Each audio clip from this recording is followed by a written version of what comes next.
Hello guys, welcome to के N P analysis.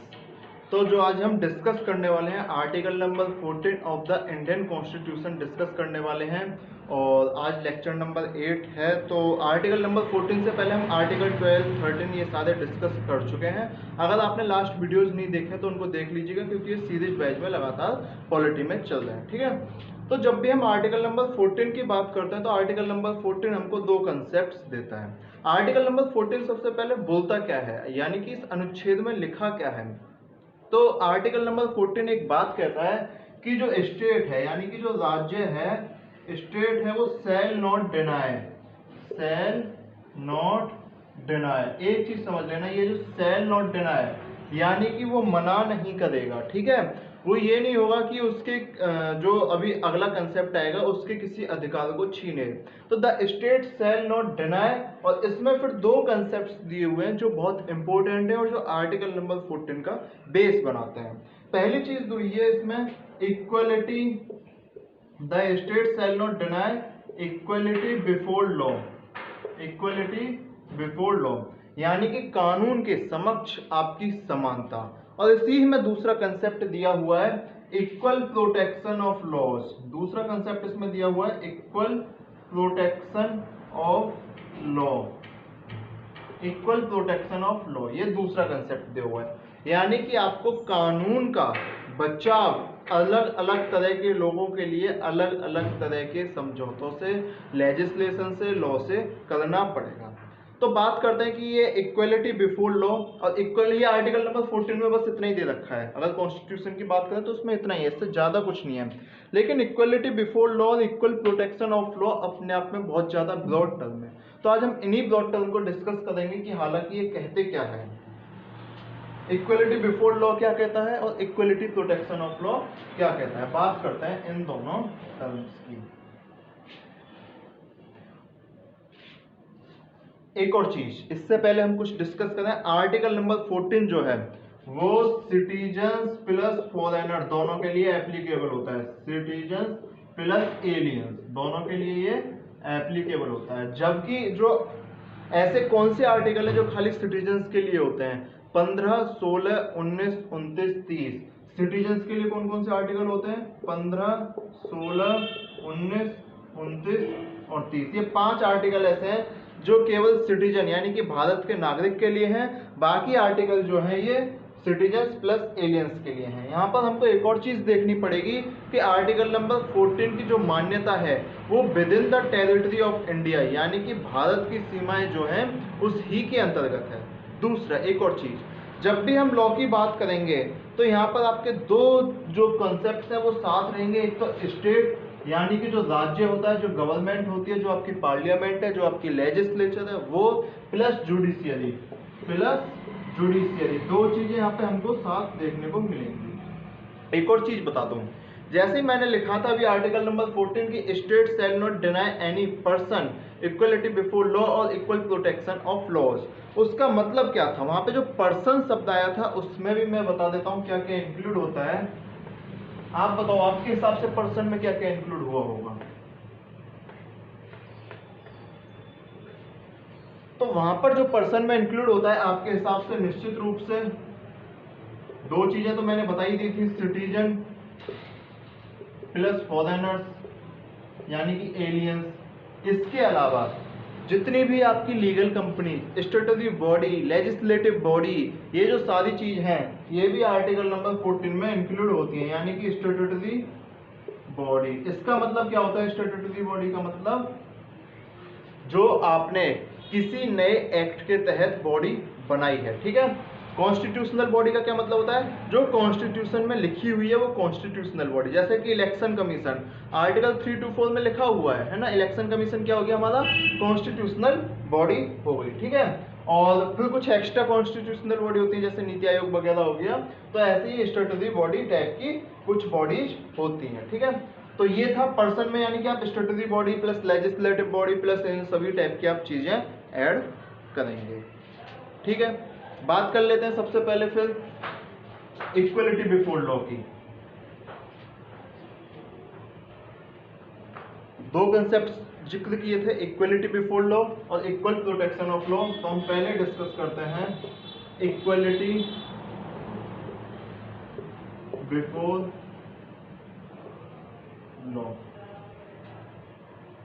Equality before law जो concept है, यानी कि कानून के समक्ष आपकी समानता, अगर इसे जनरल भाषा में बोलूं तो समझने के लिए इतना काफी है कि प्रधानमंत्री से लेकर के आम नागरिक तक, राष्ट्रपति से लेकर के किसी कर्मचारी तक, या किसी भी टाइप का अमीर गरीब पतला दुबला मोटा ताजी, ठीक है, किसी भी टाइप का, है ना, अगर वो कोई एक्शन इलीगल एक्शन करता है या लीगल एक्शन करता है, जो भी, अगर वो कानून के समक्ष जाता है तो वो कानून के लिए सब समान होंगे।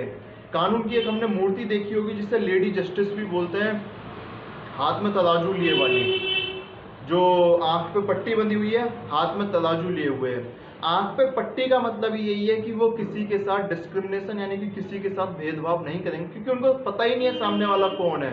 वो ये साधारण तो मानते हैं कि सामने वाले सब बराबर हैं, उनको ये नहीं पता सामने मेरे राष्ट्रपति आया हुआ है या कोई कर्मचारी आया हुआ है या मैं या आप कोई आए हुए हैं। और वो जो हाथ में तराजू लिए हैं उसका मतलब ये है कि जो न्याय मिलेगा वो सबको समान मिलेगा। ऐसा नहीं होगा कि अगर प्रेसिडेंट है तो उसको ज्यादा न्याय मिल जाए और कोई आम नागरिक है तो उसको कम न्याय मिले, यानी कि न्याय भी बराबर मिलेगा और किसी तरह का भेदभाव नहीं होगा। ये इक्वलिटी बिफोर लॉ का कंसेप्ट है। अभी इसे डिटेल में डिस्कस करते रहेंगे। तो जो इक्वलिटी बिफोर लॉ का जो कंसेप्ट है वो बेस किस पर है, यानी कि इसका आधार क्या है? तो इसका आधार है rule of law. Rule of law, दो चीजें होती हैं, एक होता है रूल ऑफ लॉ और एक होता है रूल बाय लॉ, है ना। तो ये जो बेसिक इक्वलिटी बिफोर लॉ का बेसिक है वो है रूल ऑफ लॉ। बात कर लेते हैं रूल ऑफ लॉ क्या है, रूल ऑफ लॉ किसने दिया, किसने प्रोपाउंडेड किया, ये सारी चीजें हम यहाँ पर डिस्कस करने वाले हैं। जब भी हम रूल ऑफ लॉ की बात करते हैं, यानी कि तो इसमें एक इंपॉर्टेंट नेम आता है और वो इंपॉर्टेंट नेम होता है एवी डाइसी का। एवी डाइसी का माना जाता है कि इन्होंने ही रूल ऑफ लॉ के कंसेप्ट को बहुत ज्यादा प्रोपाउंडेड किया, यानी कि बहुत ज्यादा उसका प्रचार प्रसार किया। और इनकी एक बुक थी द कॉन्स्टिट्यूशन ऑफ इंग्लैंड, तो एवी डाइसी ने शायद उस बुक में भी रूल ऑफ लॉ का, और उस बुक में ही सबसे पहले इन्होंने रूल ऑफ लॉ का जिक्र किया है। हालांकि रूल ऑफ लॉ कंसेप्ट इन्होंने नहीं दिया, रूल ऑफ लॉ कंसेप्ट इससे पहले आ चुका था, लेकिन एक प्रचार प्रसार उसका फैला, उसका यूज जो करा है वो एवी डाइसी ने करा है। अगर कहीं वन लाइनर में क्वेश्चन भी आता है कि रूल ऑफ लॉ किसने प्रोपाउंडेड किया, तो उसका राइट आंसर एवी डाइसी होने वाला है। एवी डाइसी ने बोला क्या था कि रूल ऑफ लॉ का मतलब क्या है, तो एवी डाइसी ने इसमें तीन कंसेप्ट दिए थे। एवी डाइसी ने इसमें तीन कंसेप्ट दिए थे और उन तीन कंसेप्ट रूल ऑफ लॉ के दो कंसेप्ट अपने इंडिया में फॉलो होते हैं। तीनों कंसेप्ट की बात कर लेते हैं। पहला,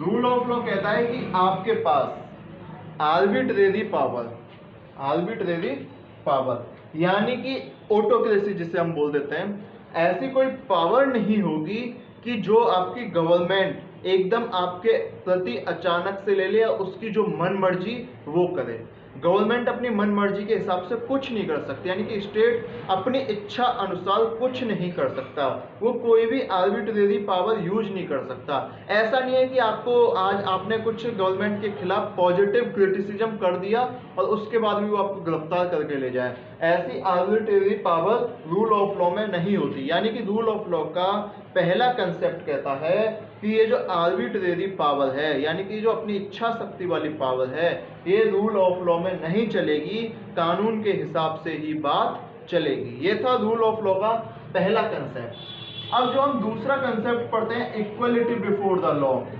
जो हम बात कर रहे थे इक्वलिटी बिफोर द लॉ, जैसा कि मैंने बोला इक्वलिटी बिफोर द लॉ का बेसिक जो है वो रूल ऑफ लॉ है। तो ये रूल ऑफ लॉ में एवी डाइसी ने बोला था दूसरे नंबर पर कि इक्वलिटी बिफोर द लॉ होनी चाहिए, यानी कि जो कानून है, जो आपका राज्य है, स्टेट है, जुडिशियरी है, वो किसी भी आधार पर किसी भी व्यक्ति के साथ कोई भेदभाव नहीं करेगी, ये रूल ऑफ लॉ ने बोला था। दूसरा था यानी कि इक्वलिटी बिफोर लॉ। तीसरे कंसेप्ट की बात कर लेते हैं, और जो कि इंडिया में फॉलो नहीं होता। ये वाला कंसेप्ट और ये वाला कंसेप्ट दोनों भारत में फॉलो होते हैं। ये वाला कंसेप्ट और ये वाला कंसेप्ट, यानी कि आर्बिट्रेरी पावर और इक्वलिटी बिफोर द लॉ, दोनों भारत में फॉलो होते हैं। बात आती है फिर भारत में फॉलो कौन सा नहीं होता। तो इन्होंने एक तीसरा कंसेप्ट दिया था, और वो तीसरा कंसेप्ट इस प्रकार था कि जो आपके राइट्स हैं, यानी कि फर्स्ट आपको राइट मिलेंगे, फर्स्ट आपको राइट्स मिलेंगे, और उसके बाद उन राइट्स को मिला के कॉन्स्टिट्यूशन बना दिया जाएगा। उन राइट्स को मिला के एक कॉन्स्टिट्यूशन बना दिया जाएगा, मान लीजिए। और वो राइट रिटन राइट भी हो सकते हैं, अनरिटन राइट भी हो सकते हैं, ठीक है, किसी भी आधार के हो सकते हैं। कॉन्स्टिट्यूशन रिटन भी हो सकता है, अनरिटन भी हो सकता है। अब इसमें फर्स्ट राइट का मतलब क्या था कि पहले आपसे बोल दिया कि आप जो है खा सकते हो, आप शिक्षा ग्रहण कर सकते हो, आप व्यापार कर सकते हो, ठीक है, आप कहीं भी घूम सकते हो। पहले आपको ये राइट दिए गए, और फिर इन्हीं राइट को कॉन्स्टिट्यूशन की फॉर्म में बना दिया गया। लेकिन अपने इंडिया में उल्टा, ठीक है। और ये जो कॉन्स्टिट्यूशन बनाया, ये स्टेट ने बनाया, राज्य ने बनाया। अपने इंडिया में कॉन्स्टिट्यूशन किसने बनाया? We the people of India, यानी कि हम भारत के लोगों ने। अपने इंडिया में कॉन्स्टिट्यूशन किसने बनाया? We the people of India, हम भारत के लोगों ने। यानी कि हमने पहले संविधान बनाया और उसके बाद अपने अधिकार उसमें लिखे, और जब संविधान में जो जो अधिकार लिखे गए वो अधिकार हमने यूज किए। ये चीज समझ में आई। रूल ऑफ लॉ में तीसरा कंसेप्ट जो है वो बोलता है कि पहले आपको अधिकार मिलेंगे, उसके बाद कॉन्स्टिट्यूशन बनेगा। लेकिन अपने इंडिया में पहले कॉन्स्टिट्यूशन बना और उसके बाद हमको अधिकार मिले। पहले आपको एक चीज बताओ, equality before the law article 14 से पहले था क्या? ठीक है, नहीं था। अनटचेबिलिटी आर्टिकल नंबर 17 जो है वो कॉन्स्टिट्यूशन से पहले था क्या? नहीं था, बिल्कुल नहीं था, है ना। तो यानी कि आपको कॉन्स्टिट्यूशन बनने के बाद अधिकार मिले हैं, ठीक है। तो ये ही कंसेप्ट जो है ये इंडिया में फॉलो नहीं होता। ये वाला कंसेप्ट इंडिया में फॉलो नहीं होता, रूल ऑफ लॉ वाला कंसेप्ट। इसके बाद अगर मैं एक चीज की डिस्कशन करूं फिर, कि ये जो रूल ऑफ लॉ है, ये जो रूल ऑफ लॉ है एंड जो आर्टिकल नंबर 14 है, जो रूल ऑफ लॉ है और आर्टिकल नंबर 14, दो चीज लिख लो, rule of law plus article number 14, ये दोनों article number 14 plus rule of law को मिलाकर के ये दोनों basic structure of the constitution बनाते हैं। केशवानंद भारती केस में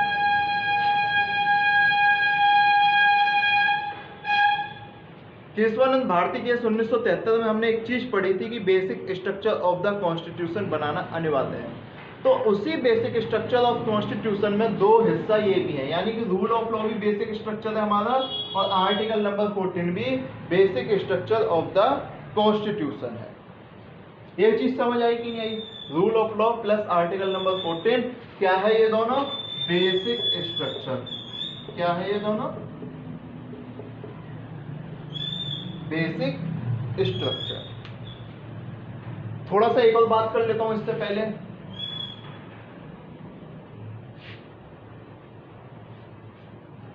कि हमने आर्टिकल 14 लाए क्यों?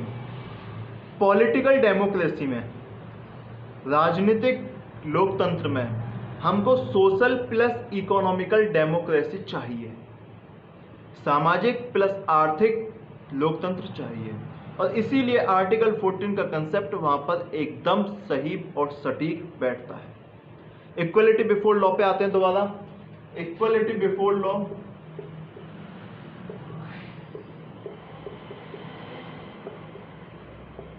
एक चीज पढ़ी थी कि इसका जो बेसिक है, इसका जो बेस है वो रूल ऑफ लॉ से है। रूल ऑफ लॉ से इक्वलिटी बिफोर लॉ निकल के आया था। इक्वलिटी बिफोर लॉ क्या कहता है कि आप किसी के साथ किसी भी तरह का कोई भी भेदभाव नहीं करोगे, चाहे वो किसी भी आधार पर हो, जन्म के आधार पर, आपके रंग के आधार पर, आपकी कास्ट के आधार पर, जेंडर के आधार पर, किसी भी आधार पर आप किसी भी तरह का कोई भेदभाव नहीं करने वाले। एक चीज देखिएगा, इक्वलिटी बिफोर लॉ जो है वो नेगेटिव कैरेक्टर है, यानी कि नेगेटिव इन कैरेक्टर। नेगेटिव इन कैरेक्टर का मतलब नकारात्मक है। नकारात्मक का मतलब ये स्टेट को रोकता है भेदभाव करने से। ये राज्य से बोलता है कि आप किसी के साथ भेदभाव नहीं करोगे, आप सबको समान मान के चलोगे। और अगर राज्य ऐसा कुछ नहीं करता है तो निश्चित रूप से डेमोक्रेसी जो हमारा basic structure of the constitution है वो एप्लीकेबल होगा और फिर इसका जुडिशियल रिव्यू होगा। ये चीज समझ में आई। यानी कि पहला नेगेटिव इन कैरेक्टर। दूसरा एक चीज आप देखोगे कि जनरल कॉन्सेप्ट है, जेनेरिक कॉन्सेप्ट है ये। यानी कि हम अगर कभी जनरल भाषा में भी बात करें, आम भाषा में भी बात करें, तो हम यही बोलते हैं कि भाई हमको किसी के साथ भेदभाव नहीं करना चाहिए। जनरल कंसेप्ट है, ठीक है। इसके बाद अगर हम बात कर लें इक्वलिटी बिफोर लॉ का और क्या कंसेप्ट हो सकता है, तो ये जो इक्वलिटी बिफोर लॉ है ये आपको दिलाएगा कौन? State plus judiciary. मैं क्यों बोल रहा हूँ स्टेट प्लस जुडिशियरी? मान लीजिए आप किसी प्राइवेट कंपनी में हैं, ठीक है, और वो प्राइवेट कंपनी वाला आपको सेम एज ए मतलब जैसे किसी और को ट्रीट करता है, जैसे किसी और से बात करता है, किसी और को सैलरी देता है, वो आपको इतनी सैलरी आपको ऐसे ट्रीट नहीं करता। तो इसका मतलब ये नहीं है कि आपके साथ ये वाला कंसेप्ट वायलेट हुआ है, क्योंकि वहां आप जुडिशियरी या स्टेट के सामने नहीं है, वहां आप किसी प्राइवेट कंपनी के सामने, ना कि जो स्टैट्यूटरी बॉडी है, ना जो कॉन्स्टिट्यूशनल बॉडी है, ना जो जुडिशियरी है, ना जो लेजिस्लेटिव बॉडी है। इसीलिए वहां पर ये कंसेप्ट एप्लीकेबल नहीं होगा इक्वलिटी बिफोर लॉ वाला। समझ आई ये चीज? नहीं आई? ठीक है, तो ये था इक्वलिटी बिफोर लॉ वाला कंसेप्ट, है ना। इसके बाद दूसरे कंसेप्ट पर आ जाते हैं, equal protection of laws. Equality before law दोबारा से समझ लो, कहता है आप किसी के साथ किसी भी तरह का कोई भेदभाव नहीं करोगे किसी भी आधार पर।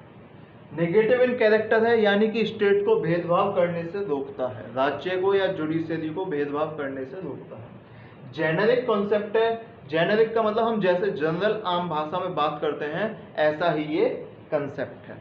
इक्वलिटी बिफोर लॉ में इतना है, और जो हम समझते हैं नॉर्मल वे में इक्वलिटी बिफोर लॉ वो यही है, लेकिन इक्वल प्रोटेक्शन ऑफ लॉज इससे बिल्कुल अलग है।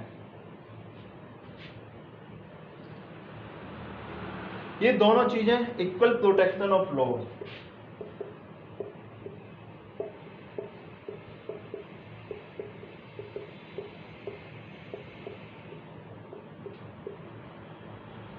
और इक्वलिटी बिफोर लॉ, ये दोनों चीजें देखने में सेम लगती हैं, दोनों चीजें देखने में सेम लगती हैं लेकिन हैं।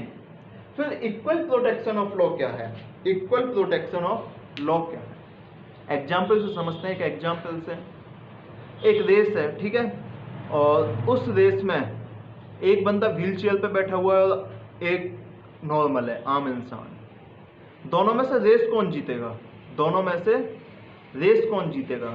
ज्यादातर चांस ये है कि जो आराम से दौड़ रहा है, जिसके पैर ठीक है, वो शायद रेस जीत जाए। तो क्या ये सही है कि दोनों की रेस एक साथ करानी चाहिए थी? क्या ऐसा नहीं होना चाहिए था कि जो व्हील चेयर पे बैठा है उसकी रेस व्हील चेयर वाले से हो और जो नॉर्मल है उसकी रेस नॉर्मल इंसान से हो? होना चाहिए था ना ऐसा। ये जो ऐसा होना चाहिए, यानी कि जो जैसा है उसे ऐसा ही ट्रीट किया जाए, ये इक्वल प्रोटेक्शन ऑफ लॉ में लिखा हुआ है। अगर बच्चा है तो उसे बच्चे के हिसाब से और बच्चों की तुलना में ट्रीट किया जाए, कोई बड़ा है तो उसे और बड़ों की तुलना में ट्रीट किया जाए, कोई प्रधानमंत्री है तो उसका जो कंपैरिजन किया जाए वो अदर प्रधानमंत्री के साथ किया जाए। तो ये जो सारी चीजें हैं, यानी कि आप जैसे हो आपको उसी आधार पर ट्रीट करना है, ये इक्वल प्रोटेक्शन ऑफ लॉज हमें सिखाता है। एग्जाम्पल एक और देता हूँ। सपोज करो एक मर्डर किया किसी 40 साल के बंदे ने और एक मर्डर किया 10 साल के बंदे ने, दोनों को सेम सजा मिलनी चाहिए क्या? नहीं मिलनी चाहिए, क्योंकि 10 साल को पता नहीं कि मर्डर क्या होता है, चल गई उसके हाथ से बंदूक, हो गया मर्डर, है ना। तो दोनों को सजा सेम नहीं मिलेगी, और अगर 10 साल वाले को सजा मिलेगी तो बहुत कम सजा होगी या किसी और टाइप की सजा हो सकता है, लेकिन 40 साल वाले को उम्र कैद की सजा हो जाए, फांसी की सजा हो जाए, कुछ भी हो सकता है। तो ये जो अलग अलग तरह का ट्रीटमेंट है ये इक्वल प्रोटेक्शन ऑफ लॉज में आता है। बात कर लें कि इक्वल प्रोटेक्शन ऑफ लॉज जो है, इक्वल प्रोटेक्शन ऑफ लॉज क्या कहता है? सबसे पहली बात, जो इक्वल प्रोटेक्शन ऑफ लॉ है वो पॉजिटिव इन कैरेक्टर है, पॉजिटिव इन कैरेक्टर। यानी कि इक्वल प्रोटेक्शन ऑफ लॉ कहता है कि अगर आपको किसी और बंदे को यानी कि जो लाइक है उनको ऐसे ही ट्रीट करो जैसे वो हैं, ठीक है। अमीरों को अमीरों के जैसा ट्रीट करो, गरीबों के गरीब जैसा ट्रीट करो, जो जैसा है आप उसको उसी आधार पर ट्रीट आपको करना है, उसी आधार पर। जैसे बच्चा है तो उसे बच्चे के हिसाब से न्याय देना है, और कोई बड़ा है तो उसे बड़े के हिसाब से न्याय देना है। ऐसा नहीं है कि जैसे मान लो कत्ल बच्चे ने भी किया और कत्ल बड़े ने भी किया, तो बड़े को भी आप 50 साल की फांसी की सजा सुना दो और उस बच्चे को भी 50 साल की फांसी की सजा सुना दो। ऐसा नहीं होना चाहिए, ठीक है। दूसरा कंसेप्ट ये बोलता है कि स्पेसिफिक है, स्पेसिफिक यानी कि स्पेशल बनाता है किसी को स्पेशल बनाता है। एग्जाम्पल मैं अभी दे दूंगा ऐसे स्पेसिफिक वाले का, ठीक है। तो ये था इक्वल प्रोटेक्शन ऑफ लॉ। अब इक्वल प्रोटेक्शन ऑफ लॉ बोलता क्या है कि आपको सर्कमस्टांसेस देखने हैं, यानी कि आपको एक वो जो कंडीशन थी जिस टाइम उसने कोई हरकत की, इलीगल काम किया, आपको उस टाइम देखना है कि उसकी एज क्या है, आपको देखना है उसकी कंडीशन क्या थी, उसका बैकग्राउंड क्या था, आप उसे उसके आधार पर ट्रीट करेंगे, ठीक है। और जो जैसा है यानी कि सिमिलर, एक और चीज मैं इसमें बता दूं, यहाँ एक कंसेप्ट आता है उसे हम थोड़ा सा नेगेटिव, थोड़ा सा गलत इंटरप्रेट कर लेते हैं। हम बोलते हैं कि सिमिलर ट्रीटमेंट होना चाहिए, सिमिलर ट्रीटमेंट होना चाहिए, जबकि ये गलत है। सिमिलर नहीं होना चाहिए, एक जैसा नहीं होना चाहिए। एक जैसे का मतलब क्या हुआ कि मान लो एक 50 साल के आदमी ने मर्डर किया, सेम दूसरे ने भी 50 साल के ने मर्डर किया, तो इसका मतलब ये नहीं है कि जो 50 साल का एक बंदा तिहाड़ जेल के बैरक नंबर 420 में रखा गया है, 420 में रखा गया है, तो दूसरा बंदा भी तिहाड़ जेल के बैरक नंबर 420 में रखा जाए। इसका मतलब बिल्कुल ये नहीं है। हो सकता है वो किसी और जेल में हो सकता है वो किसी और बैरक नंबर में हो, या बहुत सारी चीजें अलग हो सकती हैं, ठीक है। लेकिन उसके सजा सेम होगी, उसे जेल मिलेगी, जेल में सुविधाएं लगभग सेम होंगी, तो ये सारी चीजें, यानी कि इसका मतलब ये होता है कि हमको सिमिलर ट्रीटमेंट नहीं देना है, हमको आइडेंटिकल ट्रीटमेंट देना है, हमको आइडेंटिकल ट्रीटमेंट देना है, जो देखने में सेम लगे, जो देखने में सेम लगे, ठीक है। ऐसा ट्रीटमेंट होना चाहिए। कुछ अलग चीजें हो सकती हैं। इसके बाद अब बात आती है कि भाई चल ये तो हो गया, लेकिन इसका मतलब क्या है कि जो गवर्नमेंट है, जो गवर्नमेंट पॉलिसीज बनाती है, जैसे SC ST कास्ट के लिए अलग से पॉलिसी बना दी, वुमेन के लिए अलग से पॉलिसी बना दी, चिल्ड्रन के लिए अलग से पॉलिसी बना दी, जो डिसेबल्ड पर्सन है उनके लिए अलग से पॉलिसी बना दी, अलग से लॉ बना दिया, तो क्या वो लॉ गवर्नमेंट अपने हिसाब से बना सकती है? तो यहाँ पर इक्वल प्रोटेक्शन ऑफ लॉ आता है। आर्टिकल नंबर 14 बोलता है कि आप जो है यानी कि गवर्नमेंट जो है वो क्लास को लेजिस्लेट नहीं कर सकती, यानी कि क्लास का लेजिस्लेशन नहीं बना सकती। ऐसा नहीं कर सकती कि उसके मन में आया तो उसने बोल दिया चलो भाई आज से इस वाली कास्ट के लोग अपर हो गए, है ना। अपर का मतलब ये है कि आज से बस इस वाली कास्ट के ही लोग नौकरी करेंगे, या आज से ये वाली कास्ट के लोग नौकरी नहीं करेंगे। गवर्नमेंट ऐसा नहीं कर सकती, लेकिन गवर्नमेंट इसी में पॉजिटिव क्लासिफिकेशन कर सकती है, पॉजिटिव क्लासिफिकेशन ऑफ क्लास। मतलब क्या है पॉजिटिव क्लासिफिकेशन का?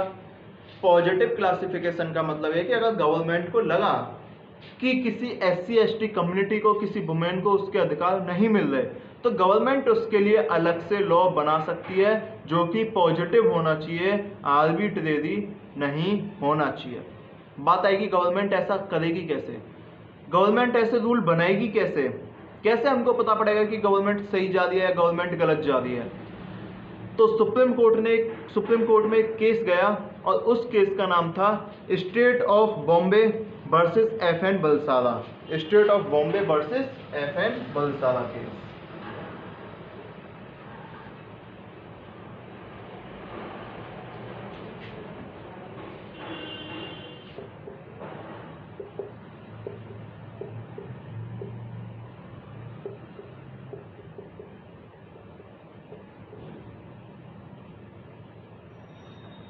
ये केस क्यों डिस्कस कर रहा हूँ? क्योंकि लक्ष्मीकांत में जब आप पढ़ोगे तो एक उसमें एक टर्म दिया हुआ है इंटेलिजिबल डिफरेंशिया या इंटेलिजिबल क्लासिफिकेशन। मैं बता देता हूँ क्या है इंटेलिजिबल डिफरेंशियल।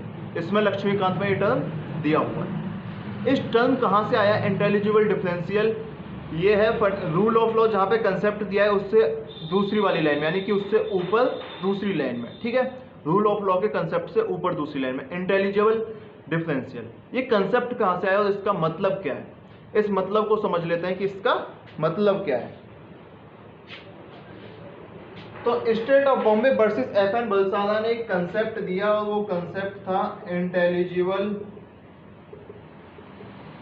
डिफरेंशिया।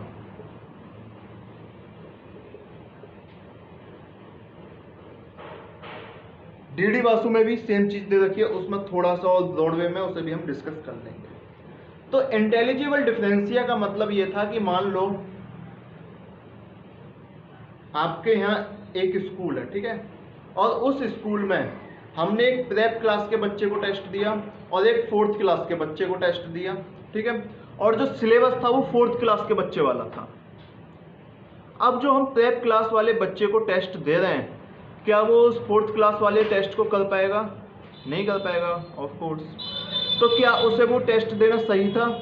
बिल्कुल सही नहीं था, क्योंकि हमें प्रेप क्लास वाले बच्चे के लिए प्रेप क्लास वाला टेस्ट देना चाहिए, 4th वाले के लिए 4th वाला टेस्ट देना चाहिए, यानी कि उसका जो इंटेलिजेंस लेवल है वो अलग है, जो उसका इंटेलिजेंस लेवल है वो अलग है, ठीक है। और हमें इसी आधार पर लोगों को डिफरेंशिएट करना है। इंटेलिजेंस नॉट मतलब सीधे सीधे की बुद्धि से, ठीक है। इंटेलिजिबल का मतलब सीधे सीधे ये नहीं कि आपके जो क्या बोलूँ मैं, दिमाग से रिलेटेड हो, ठीक है, आपकी IQ पावर से रिलेटेड हो।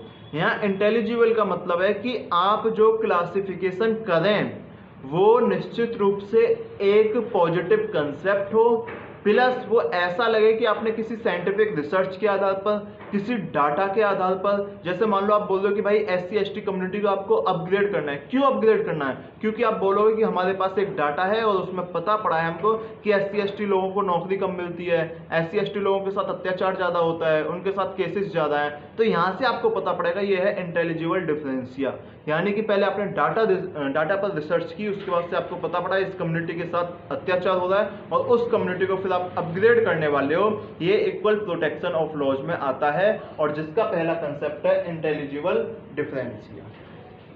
इंटेलिजिबल डिफरेंशिया, ठीक है। सेम चीज जो मैंने अभी बताई थी कि अगर मान लो जो प्रेप क्लास वाला और 5th क्लास वाला आपने सिलेबस लिया था, पेपर दिया था, वो अलग अलग दे दिया, वो गलत था, वो इंटेलिजिबल डिफरेंशियल कॉन्सेप्ट था, लेकिन उनका सिलेबस एक होना चाहिए, उनका लेवल प्रेप क्लास वाले को प्रेप क्लास का टेस्ट देना चाहिए, 5th क्लास वाले को 5th क्लास का टेस्ट देना चाहिए। ये चीज है रेशनल नेक्सस और DD वासु में ये चीज दे रखी है।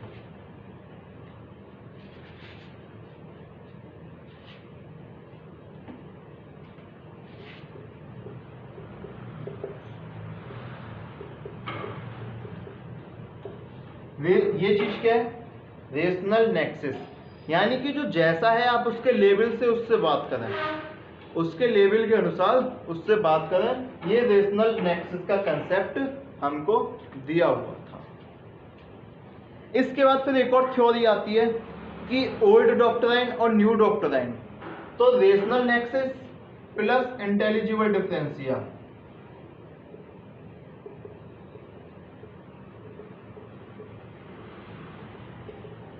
ये दोनों मिलकर के बनाते हैं ओल्ड डॉक्ट्राइन। ये दोनों मिलकर के क्या बनाते हैं? Old doctrine.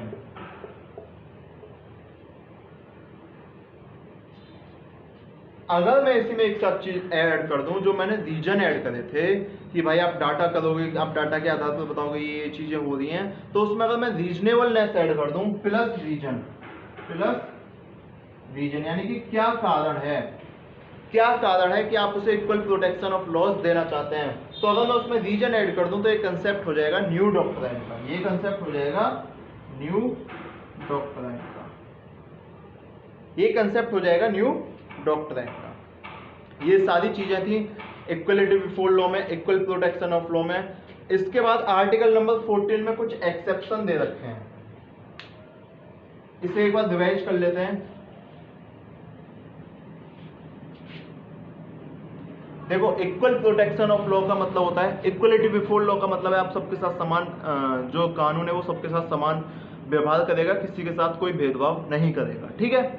Equal protection of law बोलता है कि अगर कोई डेप्राइव्ड क्लास है, यानी कि अगर कोई किसी के साथ अत्याचार हुआ है, किसी को न्याय नहीं मिल रहा, तो जो गवर्नमेंट है, जो स्टेट है, जो जुडिशियरी है, वो उसको अपग्रेड करने के लिए कुछ स्टेप्स ले सकती है, और वो steps equal protection of laws में आएंगे। वो steps equal protection of law में आएंगे। इसका मतलब ये है कि आपको कानून की समान रक्षा करनी है, यानी कि कानून के पास पहले पहुंच तो सबकी हो भाई। आपने बोला ठीक है, आप किसी गरीब के साथ और अमीर के साथ भेदभाव नहीं करेंगे, कानून में पहुंच जाए, वो उसके बाद की बात है, ठीक है।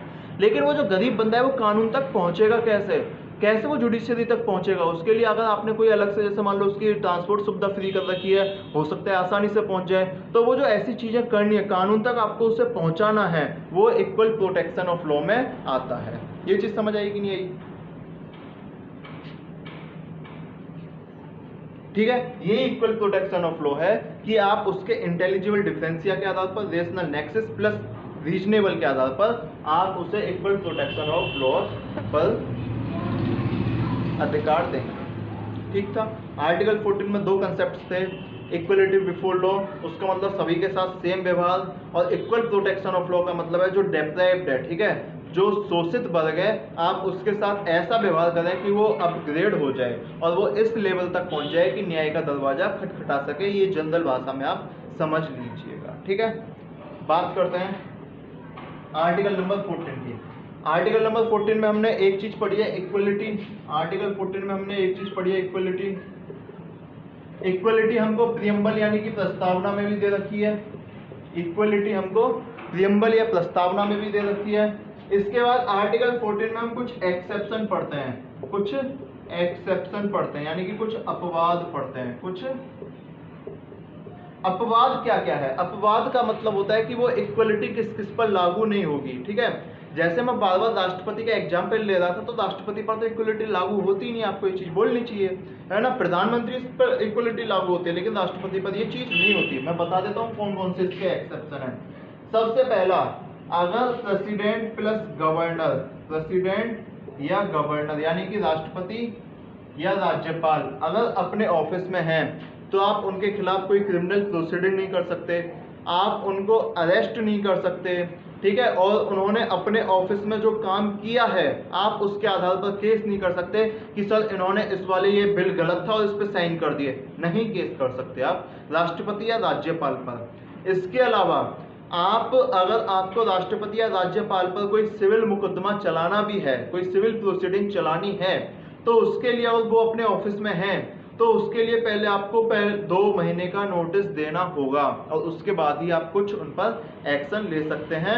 तो यानी कि प्रेसिडेंट और गवर्नर इन बहुत सारी चीजों से, इक्वलिटी वाली चीजों से ऊपर उठ के हैं, इक्वलिटी इन पर लागू नहीं होती। दूसरा कंसेप्ट क्या है?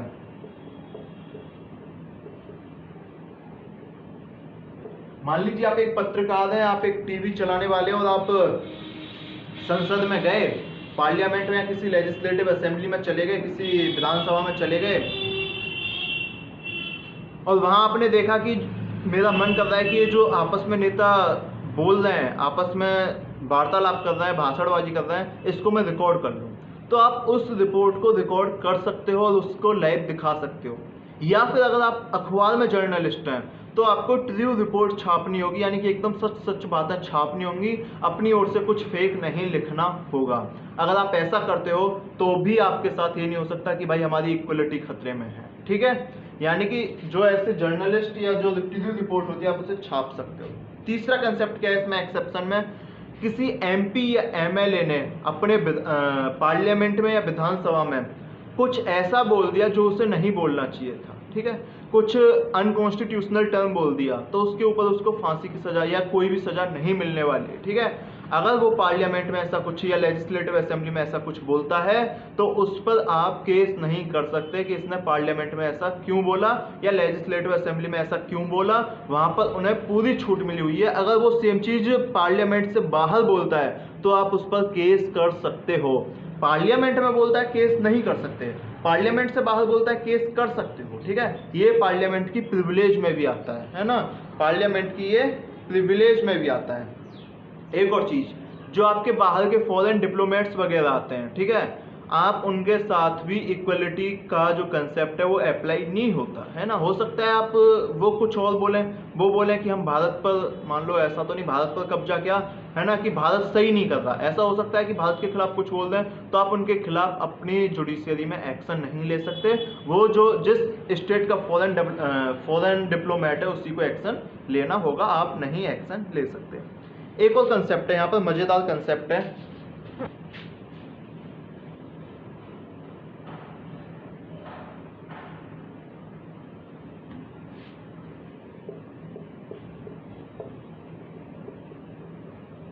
सुना होगा article number 31C, famous article है। और जो आर्टिकल नंबर 31C है,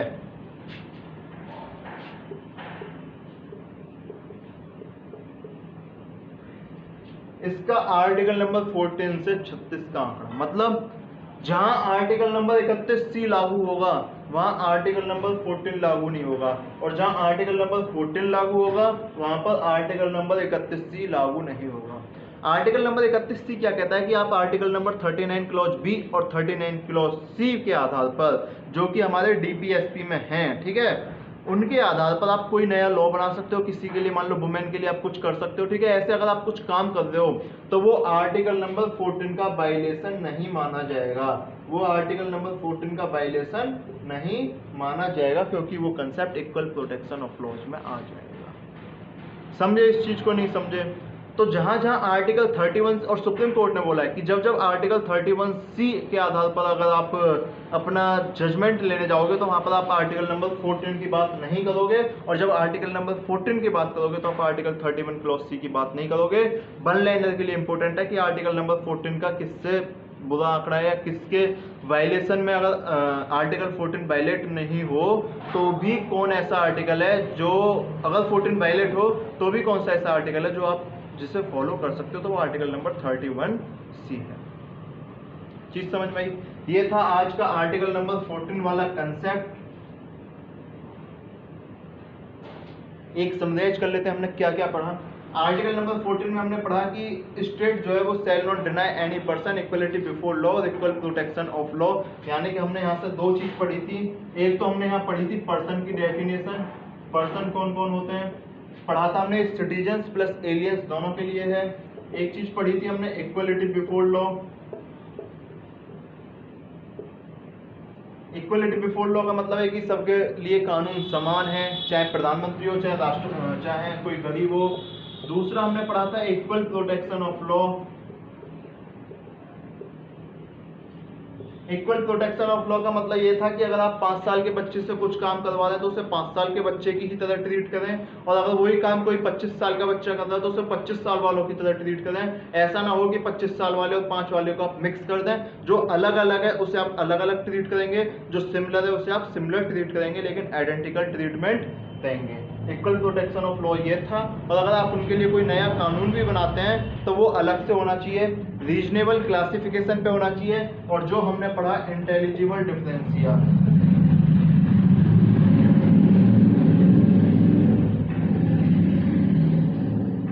और इसके साथ ही हमने एक चीज पढ़ी थी रेशनल नेक्सस। ये दोनों चीजें आपको state of Bombay versus FN Balsara case में मिली थी, ठीक है। इसके बाद हमने फिर एक और चीज पढ़ी थी कि जो क्लास लेजिस्लेटर है वो स्टेट नहीं कर सकता, क्लास के आधार पर लेजिस्लेशन नहीं बना सकता, लेकिन पॉजिटिव क्लासिफिकेशन कर सकता है लेजिस्लेचर का। ये चीज हमने पढ़ी थी, ठीक है। इसके अलावा आर्टिकल अगर 14 की बात करो तो हमने रूल ऑफ लॉ पढ़ा था। Rule of law AB dicey ने दिया था, है ना। Rule of law AB dicey ने दिया था। उन्होंने बोला था कि कोई भी आर्बिट्रेरी पावर नहीं होगी, इक्वलिटी बिफोर लॉ का कंसेप्ट जो है वो रूल ऑफ लॉ से आता है। और उसके बाद तीसरा जो उन्होंने बोला था कि आपको पहले राइट मिलेंगे, उसके बाद कॉन्स्टिट्यूशन बनेगा, जो कि इंडिया में फॉलो नहीं होता। इंडिया में खाली दो कंसेप्ट फॉलो होते हैं। AB डाइसी ने रूल ऑफ लॉ दिया था, ठीक है। इसके अलावा अगर मैं और कुछ बात करूं तो फिर हमने ओल्ड जो डॉक्ट्राइन और न्यू डॉक्ट्राइन है वो पढ़ लिया। एक और चीज आर्टिकल 14, 19, 21, आर्टिकल नंबर 14, 19 और 21 ये आपस में गोल्डन ट्रायंगल बनाते हैं। इनको golden triangle of the articles बोला जाता है, ठीक है। वो जब जब अगले आर्टिकल करेंगे इनका रिलेशन हम डिस्कस करते जाएंगे। जैसे आर्टिकल 14, 15 का क्या रिलेशन है, 14, 16 का क्या रिलेशन है, 1419 का क्या रिलेशन है, 1421 का क्या रिलेशन है, सारी चीज़ें हम डिस्कस करेंगे नेक्स्ट आर्टिकल से। ये था आज का आर्टिकल नंबर 14। अगर आपको वीडियो अच्छी लगी हो तो आप वीडियो को लाइक कर दीजिएगा, शेयर कर दीजिएगा और मेरे इस यूट्यूब चैनल यानी कि KNP एनालिसिस को सब्सक्राइब कर दीजिएगा। तो मिलते हैं आपसे नेक्स्ट वीडियो में, और नेक्स्ट वीडियो आर्टिकल 15, 16, 17, 18 होंगी। और इसके पहले मैं आपको फंडामेंटल राइट बता चुका हूँ कि इस समय 6 हिस्सों में डिवाइड है। राइट टू इक्वलिटी आर्टिकल 14, 15, 16, 17, 18 इस टाइप में डिवाइड है। इसके बाद हमने पढ़ा था फिर right to freedom, right to freedom हमने पढ़ा था 19, 20, 21, 22 में डिवाइड है। इसके बाद हमने पढ़ा था कि राइट अगेंस्ट एक्सप्लॉइटेशन आर्टिकल 23 और 24 में डिवाइड है। इसके बाद हमने पढ़ा था कि आपका जो right to freedom of religion है वो आर्टिकल 25, 26, 27, 28 है। इसके बाद हमने पढ़ा था कल्चरल एंड एजुकेशनल राइट, वो आपका आर्टिकल नंबर 29 और 30 है।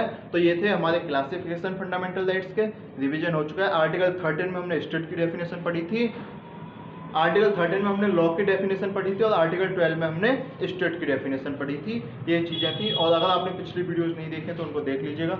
मिलते हैं नेक्स्ट वीडियो में, जब तक के लिए tata bye bye, good night.